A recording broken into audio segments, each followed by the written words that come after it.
제가 한국을 떠나서 미국에 온 지 벌써 10년이 지났습니다. 제가 15살 때 이곳에 와서 여기서부터 멀지 않은 타일러, 텍사스라고 들어보셨나요 혹시? 네, 여기서 자동차로 1시간 반 정도만 가면 갈 수 있는 곳인데요. 그곳에서 제가 고등학교를 나오고 그렇게 제 미국 유학 생활이 시작됐습니다. 처음에 이제 미국을 오게 됐을 때에 참 이런 말씀 드리면 죄송한데 보통 부모님이 그립고 대한민국이 그립고 거기 두고 온 친구들이 그리워야 되는데 그렇지 않았습니다. 그냥 혼자 이렇게 떨어져서 자유를 만끽한다는 것이 너무 좋았고 내가 자고 싶을 때 잘 수 있고 물론 호스트 패밀리가 있었지만 내가 뭐 먹고 싶을 때 먹고 그런 자유들이 너무 좋았던 것 같아요. 근데 시간이 지나면서 그동안 느끼지 못했었던 어떤 부모님의 부재, 소중함, 또 한국에 있었던 그 친구들, 지인들, 교회 가족들 굉장히 그리워지기 시작했습니다. 보고 싶어지고 또 한국의 소식이 너무 궁금하고 요즘 한국 사회는 어떻게 돌아가나 막 이런 것들이 고등학생인데도 불구하고 너무 그리워지더라고요. 궁금해지고 그래서 그때만 해도 스마트폰이 없었습니다. 제가 고등학교 시절만 해도 스마트폰이 없어서 인터넷을 이렇게 들어가야지 포털 사이트로 들어가야지 뉴스를 볼 수 있고 또 그때는 카톡도 없었던 것 같아요. 지금 뭐 카톡 너무 편리하게 우리가 뭐 얼마나 많이 떨어져 있다고 할지라도 인터넷만 뜨면은 바로 연락을 주고받을 수 있고 그런 엄청난 시대에 살고 있는데 그때만 해도 전화하는 게 어렵고 국제전화가 비싸고 그래서 유일하게 한국의 소식을 접할 수 있는 것은 포털 사이트에 들어가서 그 뉴스란을 보면 한국에 이런 일들이 일어나고 있구나 저런 일들이 일어나고 있구나 이런 것들을 이제 알 수 있었습니다. 근데 이게 뉴스를 통해서 대한민국의 소식을 접하다 보면 굉장히 대한민국이 항상 위기에 있는 것처럼 느껴질 때가 많아요. 왜냐하면 뉴스라는 것이 보통 긍정적인 것보다는 어떻습니까? 부정적인 이야기들을 많이 다루게 되죠. 사람들의 시선을 끌 수 있는 더 많은 사람들이 읽고 흥미를 느낄 수 있는 그런 내용들을 주로 다루다 보니까 제가 접하는 대한민국의 소식은 항상 부정적인 것들이 많았고 대한민국은 어렵고 힘든 나라고 뭐 요즘 들어서는 헬조선이라고 이제 얘기가 나오기도 하고 대한민국 참 어렵구나. 근데 막상 또 방학을 맞아서 한국에 가보면 아니 한국이 막 무너질 것 같은 그런 이야기들이 있었는데 막상 가보니까 또 그렇지는 않네. 그 정도까지는 아니네. 이런 어떤 경험들의 반복이었던 것 같아요. 여기 계신 성도님들 중에 저보다 훨씬 더 많은 세월을 이제 타지 생활, 조국을 떠나서 타지 생활을 하시는 분들이 계실 것 같은데 여러분들도 아마 뉴스를 보시면서 그런 것들을 느끼시리라 생각을 합니다. 최근 대한민국에서 가장 이슈화 됐었던 일이 있습니다. 그 일은 바로 대한민국의 저출산 문제가 심각하다는 거예요. 저출산 문제가 심각하다. 젊은 부부들이 아이를 낳지 않고 아이를 낳기를 꺼려 한다라는 겁니다. 혹시 삼포 세대라는 말 들어보신 적 있으신가요? 삼포 세대. 삼포 세대. 세 가지를 포기해야만 하는 세대라 그래서 이 삼포 세대란 말이 등장을 했는데 그 포기해야 하는 세 가지가 바로 연애, 결혼, 출산 이 세 가지입니다. 근데 사실 이 삼포 세대라는 말이 대한민국 그 젊은이들 사이에서 생겨난 지는 꽤 오래됐습니다. 약간 올드한 단어예요.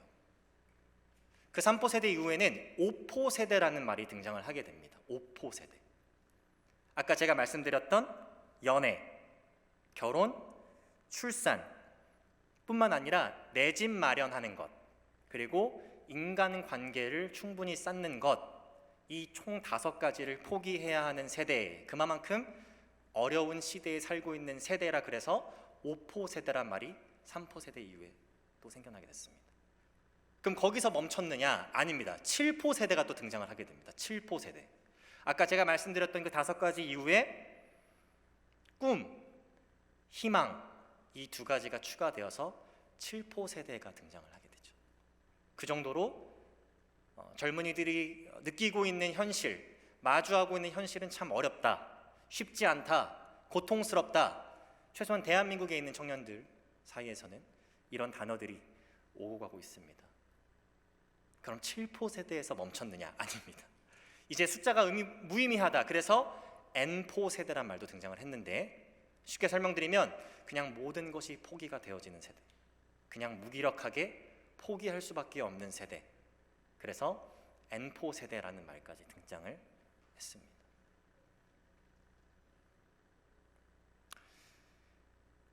이 저출산 문제가 지속적으로 일어났을 때, 사람들이 아이를 낳기를 꺼려하고 두려워하고 이런 일들이 지속적으로 일어났을 때 과연 우리의 조국인 대한민국은 어떠한 사회로 변해갈까요?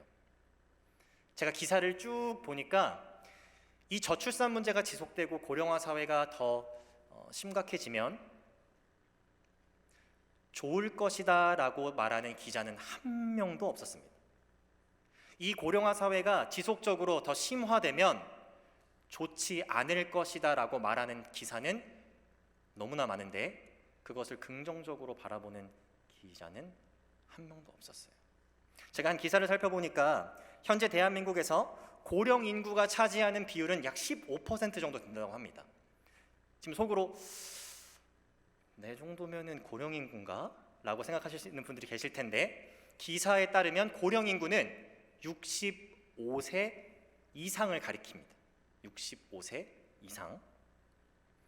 자, 만약에 지금 우리의 저출산 문제가 쭉 이어진다면 2020년도 약 5년 후에는 고령 인구의 그 퍼센티지가 20%를 넘어가는 초고령 사회로 진입한다는 전망을 많은 학자들과 또 많은 기자들이 하고 있습니다. 그리고 그 결과 많은 사회적 비용이 추가로 발생될 거고, 경제적인 손실이 있을 거고, 대한민국의 전체적인 원동력의 저하가 있을 것이고, 등등등등등등 이런 부정적인 견해를 내놓는데, 저는 조금 다른 시각으로 좀 보고 싶습니다. 정말 이 저출산 문제가 물론 해결되어져야 하고, 사람들이 아이를 낳는 것을 복으로 여기고 하나님께서 주신 귀한 선물을 여기고 그것이 마땅하지만, 그 저출산 문제가 쭉 이어진다고 한번 가정을 해보겠습니다. 그리고 실제로 대한민국이 초고령 사회로 진입한다고 한번 가정을 해보겠습니다. 만약 그렇다면 그 초고령 사회로 진입한 대한민국이라는 나라는, 그 사회는 어떠한 모습을 나타낼까요? 물론 경제적인, 사회적인 여러 가지 부정적인 전망들이 있지만 도덕적인 측면에서는 여기 앉아 계신 많은 부모님들이 계시죠. 자녀를 이제 낳으시고 기르시고, 또 여기 앉아 있는 뉴스 아이들 부모님들도 많이 계신데, 여러분 좀 시간을 좀 되돌려서 이 아이들이 태어났을 때로 한번 가보겠습니다. 갓난아기 시절, 1살, 2살 시절, 혹시 기억 다 나시나요? 말도 꺼내지 말라는 그런 표정들을 몇 분들 보이시는데, 이 아이들이 태어나서 이제 응애 하고 태어나서 딱 식탁에 앉아가지고, 어머니 저 밥 좀 주십시오. 배가 고픕니다. 어머니 제가 오늘 방을 정리해 놓겠습니다. 많이 힘드셨죠? 일하시느라 너무 감사합니다. 저를 먹여주시고 길러주셔서 감사합니다. 이렇게 아이들이 하고 태어났을까요? 아닙니다. 태어나자마자 떼를 쓰고 울고 불고 난리를 치고 자지러지고, 아마 대부분의 아이들이 그랬을 거라고 생각이 들어요. 물론 저도 누구보다도 심하게 그랬지만, 한번 생각해 보십시오. 아이들이 하는 모습들을 가만히 살펴보면, 아이들은 뭐 안 준다 그러면은 떼쓰고 울고 자지러지고, 때로는 엄마 아빠 얼굴을 핥히고 때리고, 옆에 있는 다른 친구 거를 뺏어오려고 하고, 아무 데서나 대소변을 보려고 하고, 땅바닥에 있는 거를 주워 먹으려고 하고. 저는 물론 아직 자녀를 낳아보고 기른 경험이 없지만 최근에 조카가 생겨가지고 그 소식들을 이렇게 접하는데, 보는 사람 입장에서는 너무 귀엽고 사랑스러워요. 근데 또 기르는 사람 입장에서는 마냥 또 그렇진 않다고 그러더라고요. 근데 여러분, 그런 모습들을 보셨을 때 한 번이라도, 물론 내 자식이지만 하는 꼬라지를 보니까 내가 얘를 횡령죄로, 폭행죄로 내 얼굴을 핥혀? 내 얼굴을 때려? 경찰에 고발해야 되겠다. 내가 얘를 신고해야 되겠다. 이렇게 생각해 보신 부모님 혹시 계신가요? 너무 감사합니다. 혹시라도 저는 그러려고 했습니다 라고 했으면 제가 굉장히 당황했을 텐데, 아마 여기 앉아 계신 분들은 그런 모습조차도 사랑스럽고 귀엽고 예쁘고, 아마 그것이 부모님의 마음이 아니었을까. 근데 왜 그렇게 할 수 있었을까요? 그 아이가 내 얼굴을 때로는 때리고 나쁜 짓을 하고 땅바닥에 이상한 것들 주워 먹으려고 하고 아무 데서나 대소변을 보려고 하고 그렇게 나를 힘들게 하는데도 왜 그 아이의 모습이 그렇게 예쁘고 귀여울까요? 사랑스러울까요? 중요한 한 전제를 우리는 공유하고 있기 때문에 그렇습니다. 어떤 전제일까요? 그 아이는 아직 충분한 도덕적인 성숙함을 얻기에는 너무나 적은 시간이 그 아이에게 주어졌다는 거예요. 아직 그 아이에게는 성숙하고 성장해야 되는 시간이 많이 남아있고, 이 아이는 충분히 이해되어져야 되고 관대하게 여겨져야 될 그럴 만한 위치에 있다는 거. 근데 만약 제가 방금 설명드렸던 그 아이들의 모습들, 누구의 얼굴을 때리고 남의 물건을 가져오려고 하고 자지러지고 울고불고 난리를 치고 아무 데서나 대소변을 보고, 만약 이런 모습들이 지금 여러분 옆에 앉아 계신 여러분들의 배우자라든지 저의 모습이라든지 여러분들의 성장한 친구들의 모습이라든지, 그렇다면 여러분들 동일한 시선과 잣대로 그 분들을 바라볼 수 있을까요? 그 관대함, 그 이해력을 가지고 그 장성한 사람들이 그러한 일들을 했을 때에 우리는 동일한 시선으로 그들을 바라볼 수 있을까? 만약에 여러분들의 남편께서 일을 마치고 돌아왔는데 내가 너무너무 사고 싶었던 전자기기가 있다. 근데 누가 봐도 필요가 없는 건데 가격은 2,000불이나 하네요. 근데 그것을 사는 것을 허락 안 해주면 난 집을 나가겠다. 나는 직장을 때려치겠다. 만약 그런다면 여러분 어떻게 하시겠습니까? 당장 나가 하지 않으시겠어요?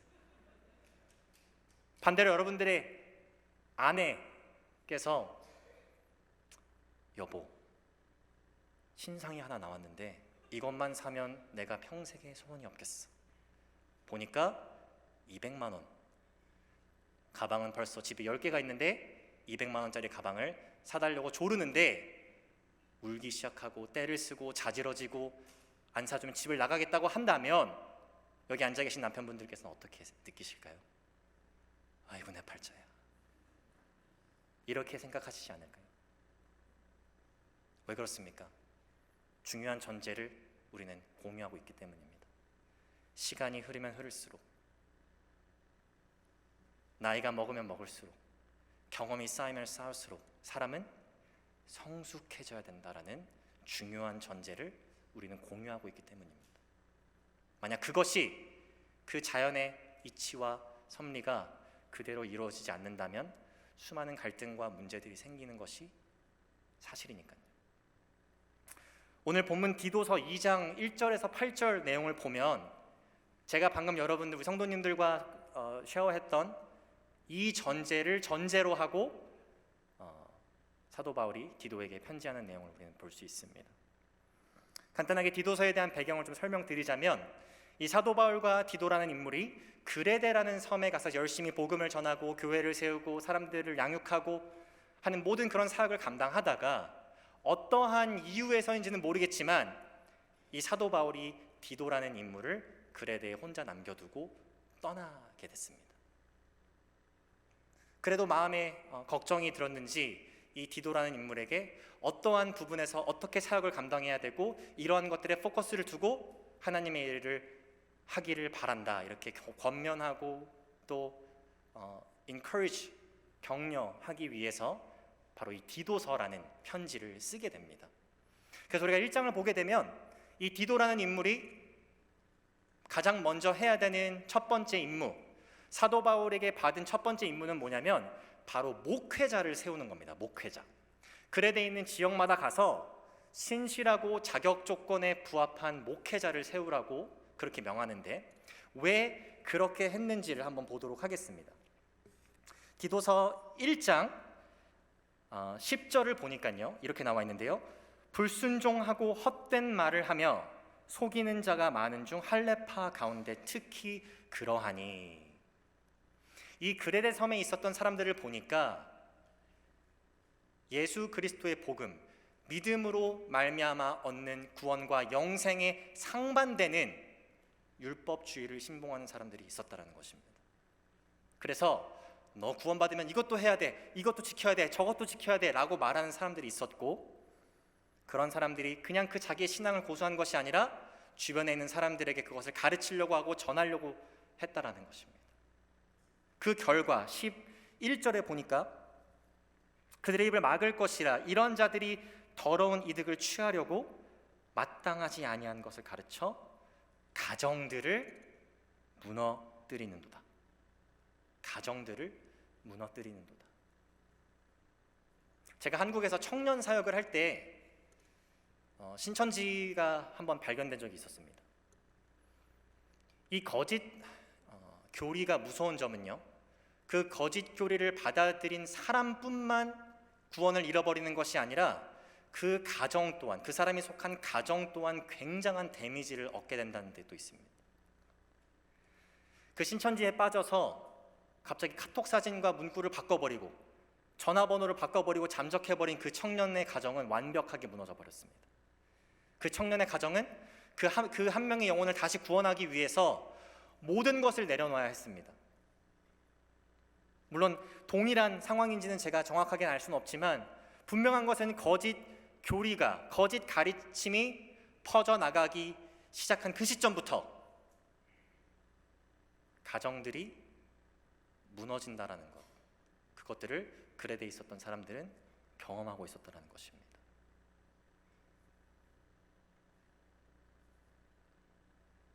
자, 그래서 왜 목회자를 세웠는가? 디도서 1장 9절에 보니까 믿은 말씀의 가르침을 그대로 지켜야 하니 이는 능히 바른 교훈으로 권면하고 거슬러 말하는 자들을 책망하게 하려 함이라. 물론 목회자들이 교회 안의 성도들을 잘 양육하고 격려하고 목양하고 하는 것도 중요하지만 거짓 교사들과 대적하여서 그들이 말하는 것이 진리가 아니고 하나님께서 보셨을 때에 거짓 교리인 것을 선포하고 가르치고 성도들을 보호하는 임무, 그러한 역할을 목회자들에게 맡기신 겁니다. 그래서 디도를 통해서 그레데에 있는 각 지역마다 가서 정말 신실한 자격 조건에 부합하는 목회자들을 세워서 하나님의 말씀을 가감없이 있는 그대로 잘 가르치고 양육하게 한 것, 그것이 디도서의 시작입니다. 그리고 나서 2장에 와서 보니까요, 오늘 우리 성도님과 제가 함께 읽은 내용입니다. 바울이 디도에게 교회 안에서 나타나야 하는 질서 있는 모습, 각 세대별로 교회가 추구해야 하는 어떠한 기준, 어떠한 모습, 질서에 대해서 설명을 하는데, 이 내용을 보면 디도를 제외하고 크게 4부류의 사람들이 등장을 하게 됩니다. 첫 번째는 늙은 남자. 참 표현이 그런 것 같아요. 늙은 남자. 그리고 늙은 여자. 세 번째는 젊은 남자. 네 번째는 젊은 여자입니다. 그래서 남은 시간 동안 우리가 이렇게 하나 부류를 살펴보면서 과연 왜 사도 바울은 디도에게 이러한 가르침을 주고 있고 왜 이러한 가르침은 어떠한 의미로 우리에게 다가와야 하는지를 좀 살펴보고 싶습니다. 첫 번째로 보니까 늙은 남자는 3가지 캐릭터를 가져야 한다고 사도 바울은 권면하고 있습니다. 첫 번째는 바로 절제라는 것입니다. 절제. 이 절제라는 단어의 원어를 살펴보니까 문자적으로는 holding no wine, 무슨 뜻일까요? 술을 가까이 하지 않는 것을 가리킵니다. 여기서 사용되고 있는 이 절제라는 단어는 문자적으로는 술을 가까이 하지 않는 것이라는 뜻을 갖고 있다는 것입니다. 제가 청년 사역을 하다가 많은 그 청년들의 이야기를 들으면서 깨달은 것이 하나가 있는데, 의외로 굉장히 많은 청년들이 알코올 중독자인 부모님 밑에서 자랐다는 것입니다. 물론 제가 정확하게 통계를 내고 한 건 아니지만 굉장히 많은 청년들이 저에게 다가와서 전사님, 사실 제가 어렸을 때 이런 어려움이 있었습니다. 그래서 아직도 부모님과의 관계가 좋지 않습니다. 아직도 제 마음속엔 분노가 있고 우울증이 있고 화가 있습니다. 날마다 술에 절어 계신 부모님을 보면서 존중할 수도 없었고 대화할 수도 없었고 어떤 것들을 배울 수도 없었던 그 모습들, 그리고 그 가운데 자연스럽게 쌓아져간 화, 분노. 제가 신학교를 들어가고 정말 너무나 부족하지만 이런 교육자라는 타이틀을 달고 사역을 한 지 벌써 6, 7년째가 지나가고 있는데요. 감사하게도 저희 아버지께서 미리 그 길을 30년 넘게 가신 분이라 제가 어떠한 부분에서 경험 부족을 느끼고 또 여러 가지 부족함을 느낄 때 평소에 잘 전화를 안 했었는데 전화를 하게 되더라고요.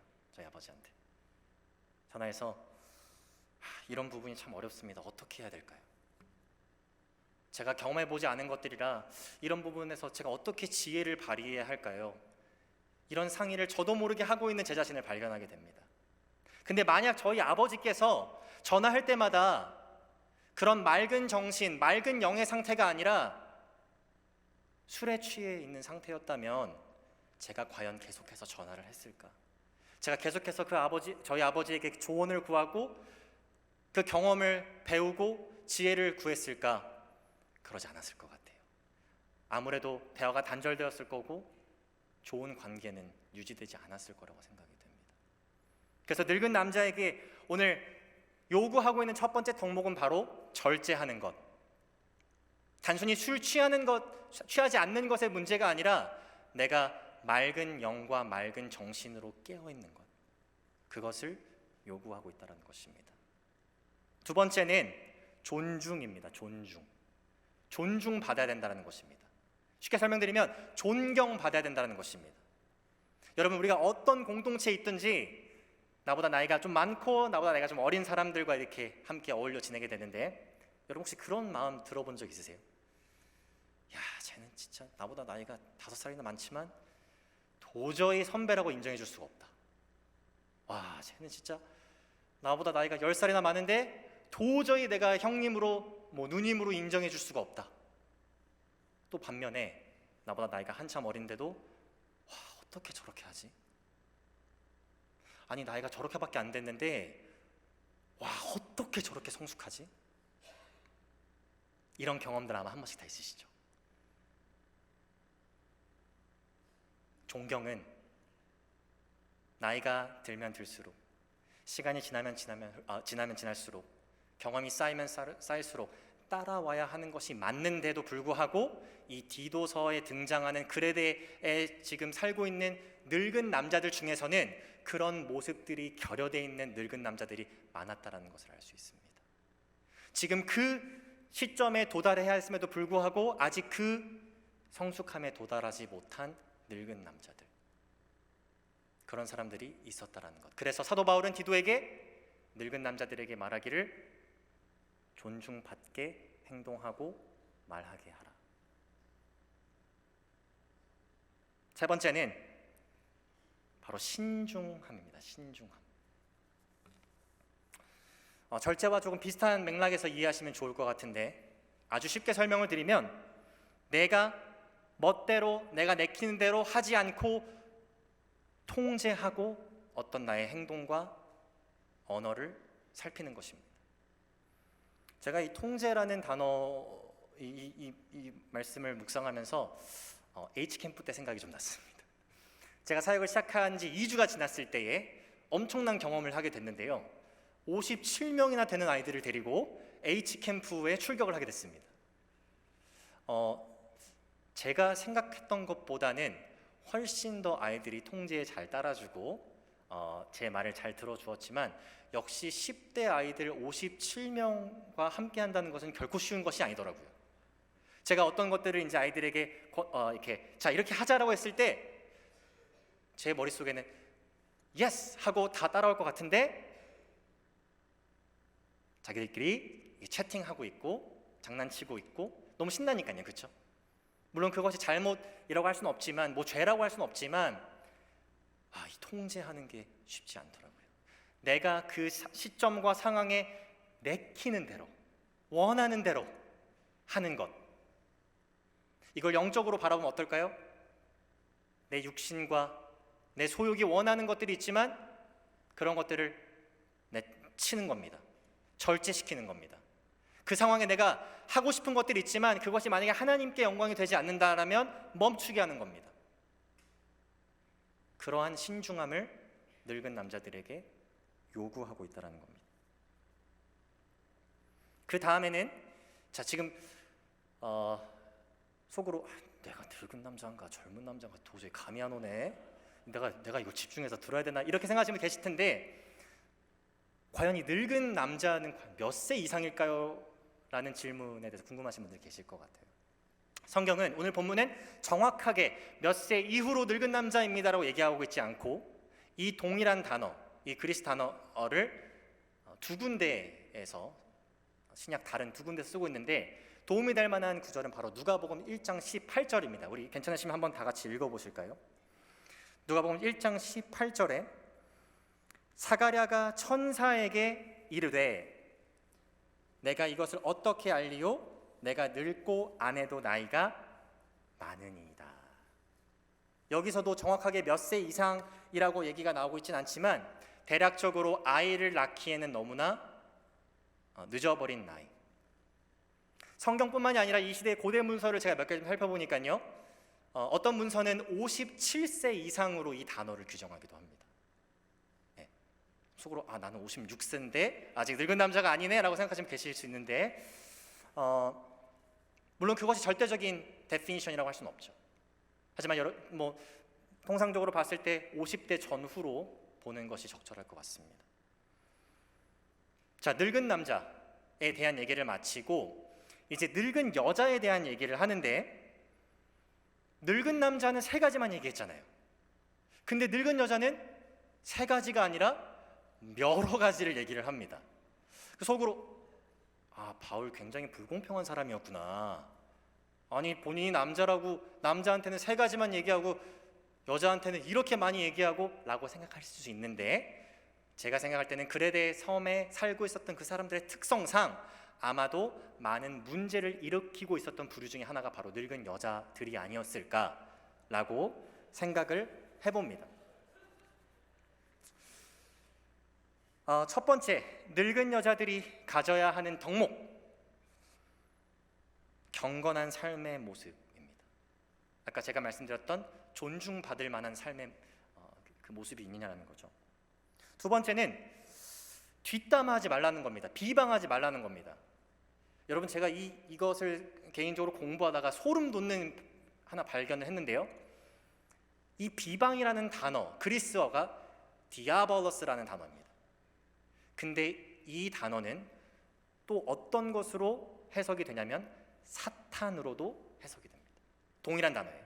이 단어는 비방으로라도 해석이 될 수도 있고 데빌, 사탄으로도 해석이 되어줄 수 있다는 겁니다. 여러분 생각해 보십시오. 창세기로 돌아가 보겠습니다.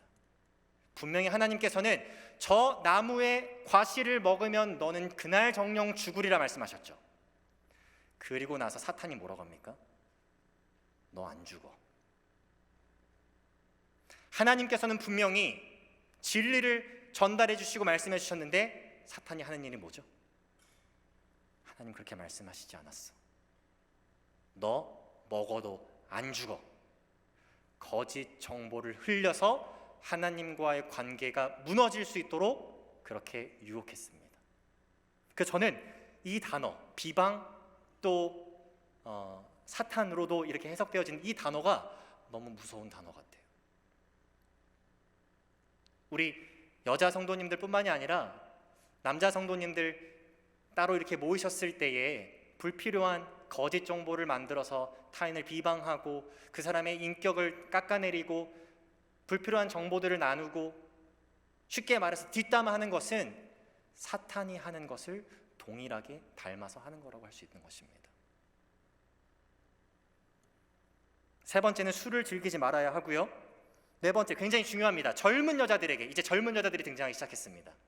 늙은 여자들에게 이러한 것들을 하라고 명령하시고 이제 그런 것들을 너네만 하지 말고 젊은 여자들에게도 동일하게 가르쳐라 라는 명령을 디도에게 주고 있지 않으시고 누구에게 주고 계세요?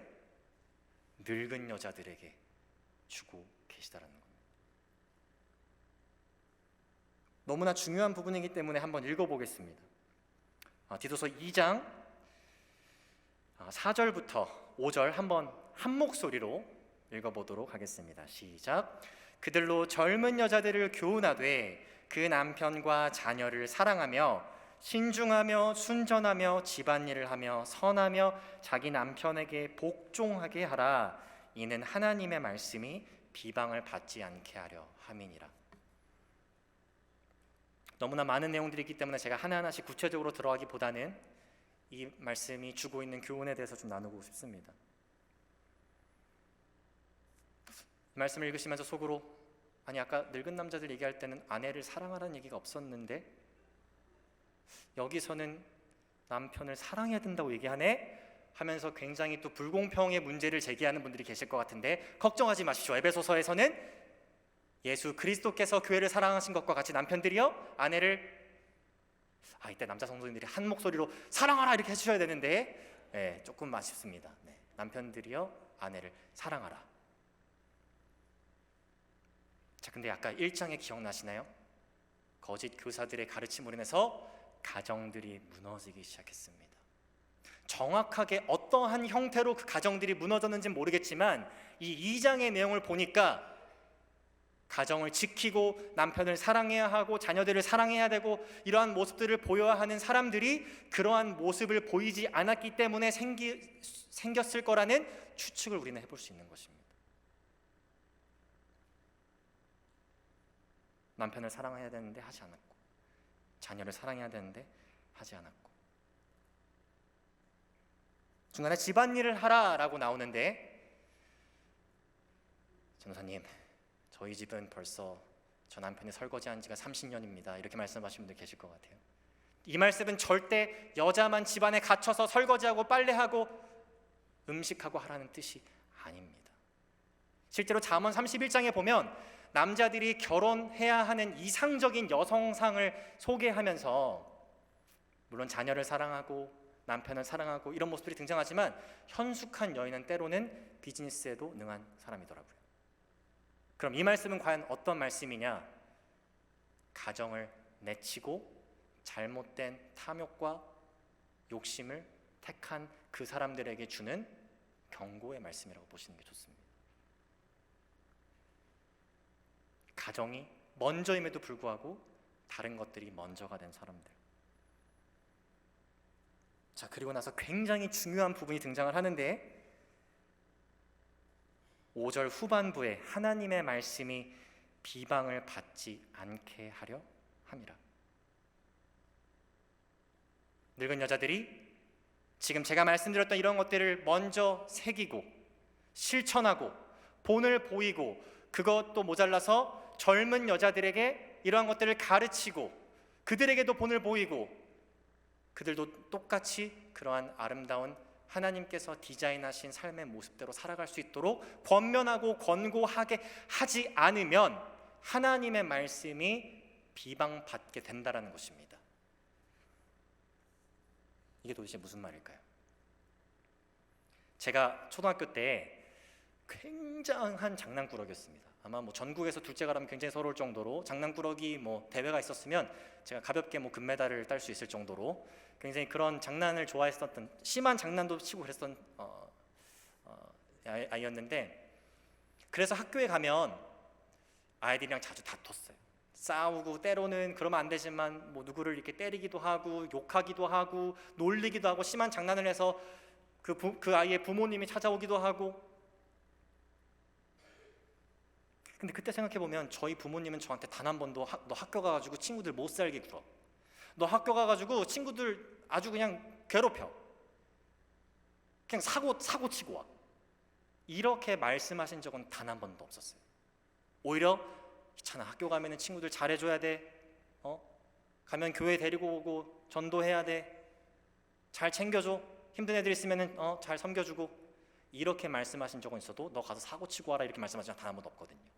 근데 제가 학교 갔을 때 사고 쳤습니다. 친구들 괴롭혔습니다.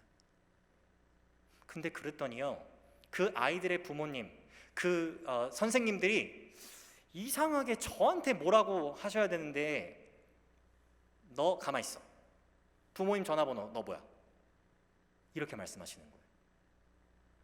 아니, 잘못은 제가 했잖아요. 실수는 제가 하지 않았습니까? 그럼 저만 혼나고 끝내면 되는데 왜 꼭 저희 부모님에게 연락을 해가지고 장 목사님이시죠? 자녀 교육을 그렇게 시키시면 어떡합니까? 이런 전화를 꽤 많이 받게 제가 많은 기회를 제가 부모님께 제공해드렸습니다. 지금도 참 회개할 거리입니다.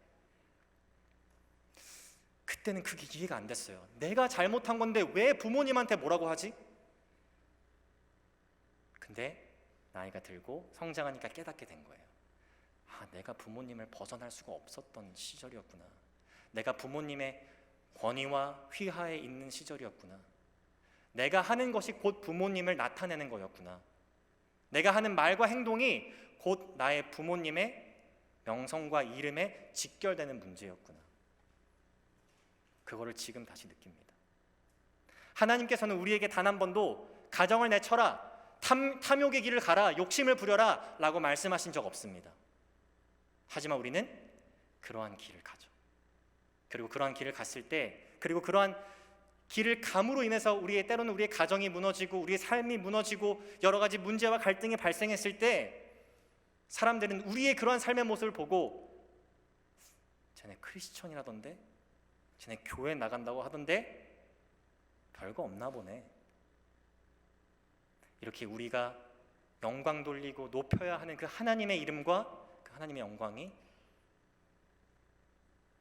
욕을 먹게 되는, 비방받게 되는 그런 순간들이 오게 됩니다. 젊은 남자, 젊은 여자 남았습니다. 젊은 남자는 딱 하나 얘기합니다. 신중. 영어로는 self-control. 아까 제가 말씀드렸던 늙은 남자 중에 마지막 신중 기억나시나요? 바로 그 동일한 단어입니다. 늙은 남자들이, 또 목회자들이 젊은 남자들에게 신중함을 가르치는 것, 먼저 본이 되고 그렇게 신중하게 살아갈 수 있도록, 내가 물론 그 시점에 하고 싶은 나의 욕심이 있지만, 내 육신적인 그런 탐욕이 있지만 그런 것들을 끊고 하나님께서 기뻐하시는 것이 무엇인지 깨닫고 그렇게 하는 결단과 통제력. 젊은 여자들은 아까 늙은 여자 했을 때 다 포함되어 있었습니다. 그 늙은 여자들이 그러한 삶을 먼저 살아내야 하고 젊은 여자들 또한 그렇게 할 수 있도록 가르쳐라. 이것이 우리가 이 짧은 디도서 2장 1절에서 8절에 나오는 이 짧은 내용에서 발견할 수 있는 교회 공동체의 아름다운 질서의 모습입니다. 우리가 추구해야 되고 우리가 지향해야 하는 아름다운 교회의 모습이라고 할 수 있는 겁니다. 제가 간단하게 세 가지만 교훈을 나누고 말씀을 정리하겠습니다. 제가 초반부에 말씀드린 것처럼 시간이 지나면 지날수록, 나이가 들면 들수록, 경험이 쌓이면 쌓일수록 우리의 영, 우리의 신앙, 우리의 믿음은, 우리의 인격은, 우리의 성품은 당연히 성숙해야 한다라는 것. 그렇게 되지 못했을 때에 가정에 문제가 생기고 사회에 문제가 생기고 여러 가지 문제가 생길 수 있다는 것, 교회에 문제가 생길 수 있다는 것. 내가 그렇게 살아내지 못했을 때에 내 주변에 있는 나의 가족, 사랑하는 교회 안의 형제 자매들에게 내가 좋지 않은 영향을 끼친다라는 것. 그래서 우리는 나이가 많고 적음을 떠나서 내가 지금 있는 위치는 어디인가 examine, 살펴볼 필요가 있습니다. 두 번째는 이러한 것들을 극복하기 위해서는 우리가 하나님의 말씀을 가까이 해야 한다는 것입니다. 아까 기억나시나요? 목회자를 세운 이유가 다른 것이 있는 게 아닙니다. 진리를 선포하게 하기 위함입니다. 진리를 가르치게 하기 위함입니다. 어느 상황 속에서요? 사람들이 하나님의 말씀이 비방받게 하는 그 상황 속에서, 거짓 가르침이 난무하는 그 상황 속에서 목회자들을 세워서 진리가 무엇인지 가르치라. 그래서 사도 바울은 디도에게도 디도서 2장 1절에 보니까 오직 너는 바른 교훈에 합당한 것을 말하며 라고 나오고 있습니다. 이런 것들을 우리가 극복할 수 있는, 빨리 우리가 신앙의 성숙함을 가질 수 있는, 그것에 도달할 수 있는 길은 하나님의 말씀에 우리 자신을 온전히 집어넣는 겁니다. 특히 늙은 남자, 늙은 여자라고 지금 분류되고 있는 이 부류의 사람들은 젊은 남자, 젊은 여자들보다 시간이 많이 늦었고 없습니다. 더 열심히, 더 빨리, 더 간절하게 그 말씀 가운데서 성장해야 한다는 것입니다. 세 번째는 그 말씀을 잘 배우고 그 말씀이 나의 삶의 모습으로 나타나게 한 다음에 가정과 교회에서 그러한 것들이 선한 영향력을 끼칠 수 있도록 하셔야 된다는 겁니다. 신명기 6장 4절에서 9절 말씀만 보고 제가 마무리하겠습니다. 신명기 6장 4절 9절까지 다 볼 필요 없습니다. 여러분 너무나도 잘 알고 계신 내용이기 때문에 4절부터 7절까지만 보겠습니다. 이스라엘아 들으라. 우리 하나님 여호와는 오직 유일한 여호와시니 너는 마음을 다하고 뜻을 다하고 힘을 다하여 내 하나님 여호와를 사랑하라. 오늘 내가 내게 명하는 이 말씀을 너는 마음에 새기고, 먼저 부모님들이 이 말씀을 새겨야 합니다. 7절 내 자녀에게 부지런히 가르치며, 내 자녀에게 부지런히 가르치며. 이 자리에 앉아 계신 우리 많은 부모님들, 하나님께서 주신 분명한 사명이 있습니다. 먼저는 그 말씀에 여러분들을 먼저 담그십시오. 그리고 빨리 담그신 다음에 그 말씀의 강이, 그 영향력이 우리 자녀들에게 흐를 수 있도록. 음식으로 치면 여러분들이 주식이고 저는 보조제입니다. 제가 정말 좋은 보조제, 정말 훌륭한 보조제가 되기 위해서 최선의 노력을 다하겠습니다. 우리 부모님들께서는 아주 건강하고 알찬 주식이 되어 주십시오. 저는 아이들을 최대한 제가 만나려고 해도 우리 부모님들보다 더 많이 만나지 못합니다. 여러분들이 잘 먹여주시지 않으면 아이들은 보조제로만 살게 됩니다. 그럼 당연히 건강하지 못하겠죠. 오늘 말씀을 통해서 나는 과연 어느 위치에 있는가, 제가 아까 몇 세 이상, 몇 세 이하 그런 것들 다 떠나서 이 말씀에 비추어 봤을 때 나는 과연 어느 정도의 성숙함에 위치해 있는가. 그리고 만약 내가 부모라면, 또 내가 주변에 형제자매들이 내 가운데 있다면 나는 그들에게 어떠한 영향력을 끼치고 있는가, 나는 어떻게 하나님의 말씀을 가까이 하고 있는가, 그런 것들을 돌아보고 또 살펴보는 그런 시간이 되기를 원합니다.